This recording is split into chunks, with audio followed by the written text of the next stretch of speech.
안녕하세요. 남북이 함께한 영화 해설 강의를 맡게 된 김영석입니다.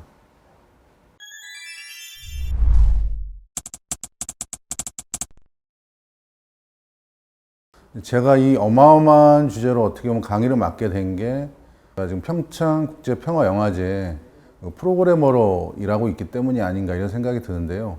사실 저는 그 북한 영화 전공자도 아니고 또 인문학자도 아닙니다. 그리고 대학 시절에 통일운동을 열심히 했던 그런 사람도 아니고 오로지 그냥 영화 일을 계속 했었고 영화 저널리스트로 활동을 했었고 지금 영화제 일을 하고 있는 그런 사람입니다. 근데 이제 우연히 제가 일하게 된 영화제가 평창국제평화영화제라는 곳이고 이 영화제는 사실은 대한민국에서 유일하게 분단 문제에 대해서 큰 관심을 갖고 있는 그런 영화제입니다. 그래서 먼저 그 영화제라는 거에 대해서 간단히 좀 말씀을 드려야 될 것 같은데요.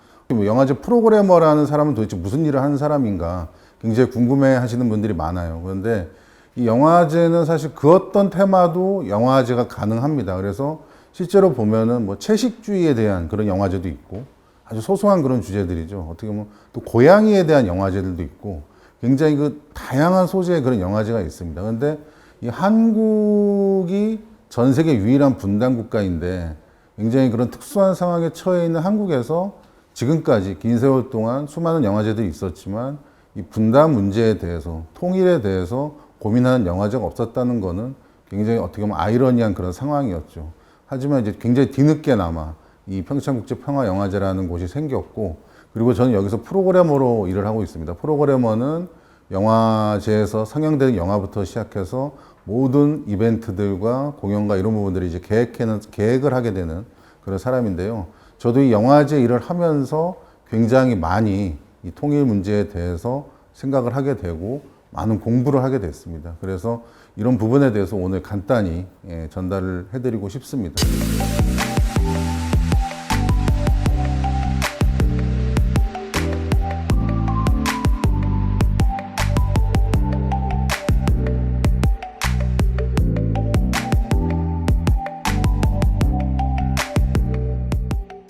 그래서 이 남북이 함께 본 영화라는 테마, 이 주제가 갖고 있는 굉장히 의미가 다중적이라고 할 수가 있어요. 그러니까 남과 북이 어떠한 영화적 교류를 했는가 지금까지 이런 부분에 대한 질문일 수가 있는데 만약에 여러분이 북한 영화를 보고 싶다 이렇게 생각을 하셨을 때 굉장히 방법은 간단합니다. 유튜브에 들어가셔서 북한 영화라고 검색을 하시면 굉장히 많은 북한 영화가 풀 버전으로 떠 있어요. 화질이 좀 좋진 않지만 그리고 여러분들의 그 영화들이 취향은 아닐 수 있지만 굉장히 많은 북한 영화들을 유튜브를 통해서 볼 수가 있습니다. 그 웬만한 유명한 북한 영화는 다 있다고 보셔도 돼요.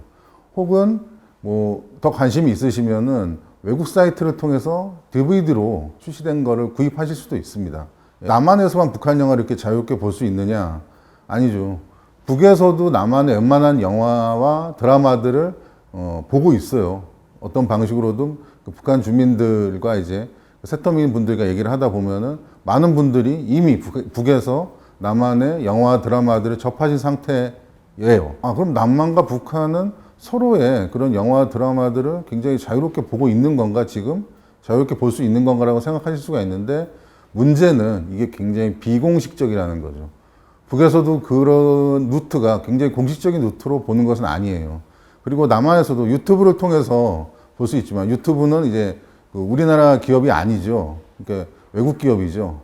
그렇기 때문에 이제 그런 것들이 가능할지 모르겠는데 남한에서 공식적인 루트로 북한 영화를 보려면 굉장히 까다로운 그런 과정을 거쳐야 그 영화들을 볼 수가 있습니다. 먼저 그러면은 여기서 이제 우리는 한번 생각을 해봐야 돼요. 그러니까 우리에게 남한에서 북한 영화를 본다는 게 언제부터 가능해졌고 과연 어떤 행위인가 이거에 대해서 저희가 좀 고민을 해볼 필요가 있습니다. 그래서 그 굉장히 긴 세월 동안 그 남한에서 북한 영화를 본다는 거는 굉장히 심각한 행위였어요. 국가보안법에 저촉되는 그런 행위이기 때문이죠.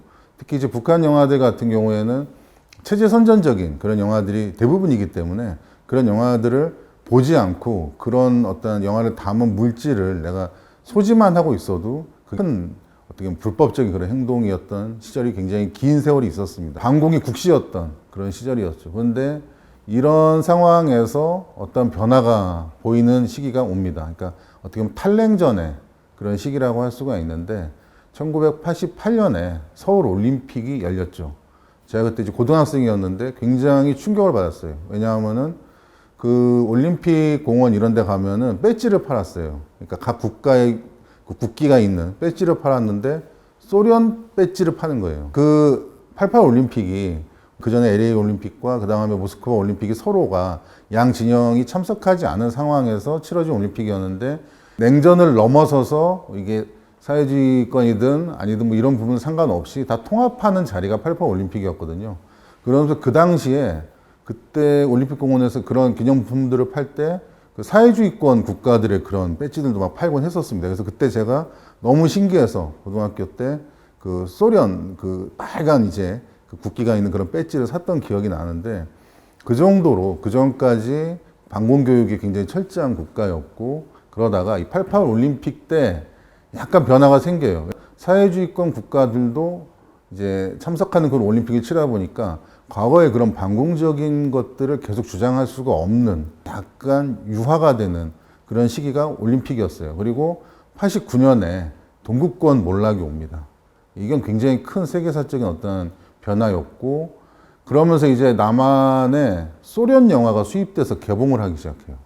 예, 문화적인 큰 변화가 생기기 시작했고 뭐 동구권 영화들이 이제 등장하기 시작했던 것 극장가에 등장했던 것도 그 시기입니다. 그러면서 1990년 3월에 베를린 장벽이 붕괴가 되고 1990년 10월에 동서독이 통일이 되면서 세계사가 정말 급변하는 그런 상황에 접어들게 되고 이 한반도도 어떻게 분단 체제에 대해서 과거와는 좀 다른 패러다임으로 생각해야 되는 게 아닌가. 과거에는 계속 적대시했던 그런 상대방에 대해서 이제는 그런 식의 사고 방식으로는 우리가 이제 불가능하다라는 것들에 대해서 이제 고민을 해야 되는 그런 시기가 온 거고 또 이제 무니카 목사님의 민간 영역에서의 방북이 이제 89년에 이루어지게 되죠. 그러면서 이런 어떤 격변되는 상황 속에서 조금씩 영화계도 변화의 어떤 그런 분위기를 타기 시작하는데 동서독이 통일을 했던 10월 3일 그리고 일주일 후인 90년 10월 10일 그리고 13일까지 이 나흘 동안 미국에 있는 그 뉴욕의 퀸스대학 골드센터에서 뉴욕 남북영화제라는 게 열리게 됩니다. 이게 남과 북이 함께 영화를 봤던 최초의 사례이자 지금까지 유일한 사례가 아닐까 이런 생각이 드는데요. 그때 이제 주관처가 미국 동부 한국예술인협회라는 곳이었는데 그 협회 회장이 주동진 씨라는 분이었어요. 근데 이분은 이제 연세가 많으신 분이고 제작자이신 분인데 그분의 동생이 주동희 씨라는 분인데 그분이 북한의 작가 동맹 위원장이었어요. 주동진 씨라는 분은 미국에 사는 교포이기 때문에 남한 사람이 아니죠. 국적상으로는. 그래서 그 동생에게 북에 있는 동생이 계속 연락을 하고 있었고 그러면서 이런 세계사적인 급변 상황이 오자 그 동생이 연락을 해서 우리 남북 영화제를 한번 열어보자.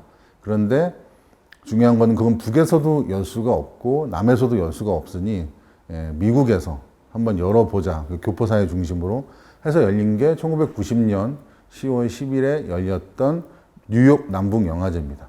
근데 이 뉴욕 남북영화제가 이 주동진 씨라는 분이 동생인 주동희 씨에게 제안했다고 해서 열릴 수 있는 게 아니죠. 북한사에서는 그 모든 것들을 이제 그 당시에 이제 김정일 위원장에게 허락을 맡아야 되는 거죠. 근데 김정일 위원장이 허락을 해준 거예요. 허락을 해준 가장 큰 이유는 김정일은 다 아시다시피 굉장한 영화광이었어요. 지금도 그 북한에 가면 수장고가 있습니다. 이 사람이 했던 전 세계 최고의 영화 필름들을 모아놓은 그런 아카이브라는 그런 전설처럼 떠도는 이제 그런 이제 수장고가 있는데 이 수장고에 한국의 60년대 걸작들 중에 필름이 유실된 작품들이 다수 거기에 보관되어 있다라는 그런 전설 같은 그런 이야기들이 계속 떠돌고 있는데 이런 수장고를 만들 정도로 엄청난 영화 강의였고 또 이런 생각들을 했어요. 그러니까 김정일 같은 경우도 남북교류를 할 경우에 일단은 남북교류에서 정치교류 이전에 문화교류가 먼저 가능한 영역이라고 생각한 게 바로 김정일이었습니다. 그 당시에. 그래서 영화 강의기도 했고. 그래서 그런 의미에서 이제 어떻게 보면 남북영화제를 김정일 위원장이 허락을 해줬고 그래서 최초로 남과 북의 영화인들이 함께 만나서 서로 인사를 하고 내가 남에서 온 배우, 뭐 감독 누구다, 배우 누구다, 북에서 온 배우 누구다 해서 서로 같이 이야기를 나누고 잡지와 인터뷰도 하고 같이 또 뭐 술자리도 가지고 했던 굉장히 파격적인 그런 이제 일들이 이때 90년에 10월에 있었던 남북영화제에서 이루어졌었습니다. 이때 이제 남한 영화 3편 그리고 북한 영화 2편 이렇게 상영이 됐어요. 근데 뭐 어떤 영화가 상영되었다 그리고 그 영화들이 얼마나 각국을 뭐 대표하는 정체성을 지녔다 이런 것들은 사실 딱히 중요하지 않습니다. 그 당시에 북한 영화, 남한 영화 다 영화 산업은 있었지만 어떤 세계적인 수준의 국제적인 수준의 어떤 그런 영화를 만드는 국가들은 사실은 아니었어요. 그렇기 때문에 어떤 만남과 교류라는 차원에서 굉장히 중요한 자리가 아니었나 생각이 되고 그때 이제 북한 측에서 상영했던 영화 중에 한 편이 안중근 2등 방문을 쏘다라는 안중근 의사의 어떤 그 의거를 영화한 그런 작품을 이제 상영하기도 했었습니다. 그리고 한국에서는 뭐 이덕화 씨라든가 장미희 씨, 뭐 신성일 씨 이런 분들이 참여를 했었고 북에서는 엄길선 그리고 굉장히 유명한 배우들이죠. 홍영희, 오미란 이런 배우들이 참석을 해서 남과 북의 영화인들이 서로 교류를 했던 그런 자리였습니다. 근데 사실 이런 식의 만남이 이루어지면 중요한 거는 그 후속 작업들이거든요. 그래서 그걸 통해서 뭔가 계속 이어지는 어떤 그런 작업들을 해야 되는데 일단은 그게 형성이 됐어요. 그러니까 남북 영화 교류 협력 위원회라는 그런 이제 협의체가 구성이 됐습니다. 그런데 이게 한계가 뭐냐 하면은 이런 식의 조직이 있으려면은 국가에서 지원을 해줘야 돼요. 민간 자본으로 굉장히 한계가 있었고 그리고 뭐 이런 단체에 막 후원을 해주는 그런 시대도 아니었고 이 문화교류라는 게 이런 식이 어떻게 보면 깜짝쇼 같은 그런 한번 이벤트가 일어나긴 했지만 끊임없이 문화 분야는 특히 남북 관련해서 문화교류는 그 정치적인 상황과 연결될 수밖에 없습니다. 지금도 우리가 잘 겪고 있는 그런 현실이기도 하죠. 그리고 이 영화가 굉장히 중요한 게 뭐냐면은 영화는 다른 매체와 좀 다른 게 있어요. 훨씬 리얼해요. 그래서 70년대나 60년대 그 박정희 대통령 시절에 그 금지했던 굉장히 많은 검열과 심의가 있었는데 그때 이런 게 있었어요. 영화 속에 한국에 이제 남한에서 만들어진 영화에 방 안에 요강이 그 당시에 방 안에 요강 같은 게 있었어요. 그렇죠. 화장실 시설이나 이런 게 원활치 못했기 때문에 화장실이 많지도 않았고 그래서 방마다 요강이 있었는데 그게 심의에 걸리던 시절이었어요. 가난한 현실을 영화에 있는 그대로 담지 말라는 거예요. 혹시나 이 영화를 외국 관객이 봤을 때 이 남한이 굉장히 가난한 나라로 여길 수 있다. 근데 실제로 가난했는데 영화가 이렇게 담아낸 어떤 그 리얼한 힘 때문에 그런 것들을 심의나 검열에서 다 걷어냈던 그런 시절이거든요. 그게 남한도 그렇지만 북한도 마찬가지입니다. 이 영화라는 게 있는 그대로를 많이 담아내서 보여주기 때문에 현실들을 그런 것들이 뭐 체제적인 이념적인 거 이전에 현실을 그냥 있는 그대로 드러내는 면들이 사실은 되게 뭐 약간 반길만한 그런 분위기는 아니었을 수도 있죠. 하여튼 그런 이유로 이후에 그런 영화 교류나 이런 것들이 쭉 이어지진 않았는데 뉴욕 남북 영화제는 남북이 이제 문화교류 차원에서 함께 영화를 상영하고 같은 자리에 앉아서 영화를 봤다라는 어떻게 보면 그런 최초의 영화제로 평가를 할 수가 있고 이후에도 그런 뭐 유사한 사례들은 좀 있긴 있었어요. 하지만 이것을 넘어서는 그런 교류가 있었나 이런 생각이 듭니다. 하지만 이제 90년에 이제 그런 일이 있었지만 딱히 그 다음에 어떤 진일보된 그런 상황들이 있지는 않았어요. 대신 이제 그 90년에 이런 일이 있고 아까 말씀드렸던 그 안중근 2등 방문을 쏘다 같은 경우가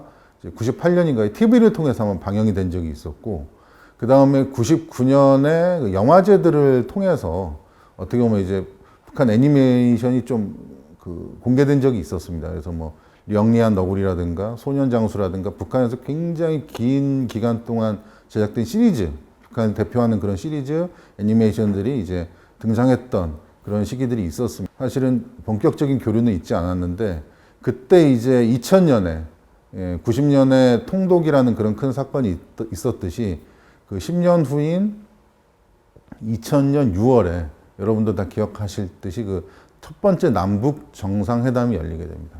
그때 이제 남북 정상회담이 6월에 열리고 그해 이제 가을에 추석 시즌에 그 공동경비구역 JSA가 개봉이 되면서 엄청나게 큰 대박을 기록했던 그 시기가 바로 2000년이었어요. 그래서 89년에 문익환 목사가 민간 부분 방북을 하고 이제 다시 남으로 돌아오자마자 체포가 됐던 시절과 비교해 보면은 불과 11년 차인데 그 큰 변화가 있었던 그런 거죠. 그래서 저도 그때 TV로 보면서 그러니까 김대중 대통령과 김정일 위원장이 서로 악수를 하고 서로 건배를 하고 김정일이 막 이렇게 원샷을 하고 막 이런 것들이 TV로 생생하게 뉴스 시간에 방송이 되는 걸 보면서 야, 세상이 이렇게 갑자기 변하는구나라는 그런 생각도 들었었어요. 그 정도로 굉장히 좀 놀라운 그런 사건이 2000년에 그 첫 번째 남북 정상회담이었고, 그리고 6월에 그 남북 정상회담이 열린 한 달 후인 7월에 남한에서 최초로 북한 영화가 극장 개봉을 하게 됩니다. 바로 이제 불가사리라는 영화인데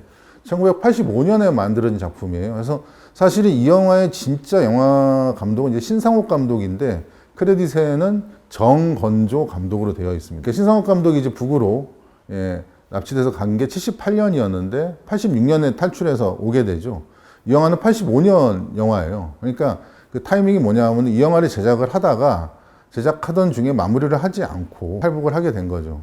그러면서 이제 그 마무리했던 마지막에 이제 했던 감독이 어떻게 보면 공동 감독이라고 할 수 있는데 그 감독이 정건조 감독이고, 그래서 정건조 감독의 이제 작품으로 크레딧에는 그렇게 박혀 있는데, 이 불가사리라는 영화는 이제 고려 시대, 고려 말기를 배경으로 한 민중의 봉기를 그린 그런 작품입니다. 북한의 이념적인 그런 성향과 또 굉장히 맞지만 사회주의 체제에서는 봉건제에 굉장히 반대하는 그런 입장이기 때문에, 하지만 이 영화를 보시면은 이 영화가 이제 일본의 어떤 그런 기술적인 이런 부분들에 대해서 많이 좀 가져온 부분들이 있어요. 그래서 일본의 그 유명한 고지라 시리즈를 굉장히 연상시키는 괴수 영화입니다. 그래서 내용이 뭐냐 하면 이제 그 전설 속에 있는 쇠를 먹는 어떤 괴물이라는 불가사리를 가지고서 이제 소재로 만들었는데, 이 영화가 2000년 7월에 일본 쪽의 어떤 그런 배급사나 이런 것들을 통해서 경유해서 이제 배급을 하게 됩니다.